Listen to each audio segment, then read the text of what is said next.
वज़ीर दिफ़ा ख़ाजा आसिफ ने दावा किया है कि आज भी साज़िशी अनासिर बानी पीटीआई को वापस लाने की कोशिश कर रहे हैं।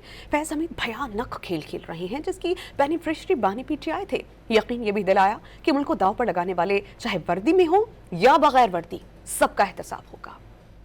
इमरान खान को आज भी जो साज़िशी अनासिर जो है इमरान खान को प्रॉप अप करने की कोशिश कर रहे हैं, इमरान खान को दोबारा इक़्तिदार में लाने की कोशिश कर रहे हैं, तो सारे के सारे बीच जो है वो फैज़ के जनरल फैज़ जो है ये मुल्क के साथ एक नहायत ही भयानक खेल जो है वो खेलते हैं, जिसका डायरेक्ट बेनिफिशरी जो था जनरल फैज़ खुद भी था और उसका बेनिफिशरी जो था इमरान खान। खुदा न खास्ता अगर फैज़ और इमरान का जो है वो गठजोड़ कायम रहता तो पता नहीं पाकिस्तान का क्या असर होता। हो सकता है किसी जंग की ज़रूरत ही ना पड़ती, अंदर से ये पाकिस्तान को बर्बाद कर दें। मैं आपको बिल्कुल यकीन दिलाता हूँ ये सिलसिला इंशाअल्लाह ताला यहाँ पे ख़त्म नहीं होगा। पाकिस्तान के दुश्मनों का एहतसाब किया जाएगा जो लोग अपने इक़्तिदार के लिए, अपनी ताकत के लिए, अपने ओहदों के लिए मुल्क को दाव पे लगा देते हैं, वो पाकिस्तानी नहीं। चाहे उन्होंने वर्दी पहनी हो फैज़ की तरह या वास्कट और चपली पहनी हो पिशौरी जो है इमरान खान की तरह,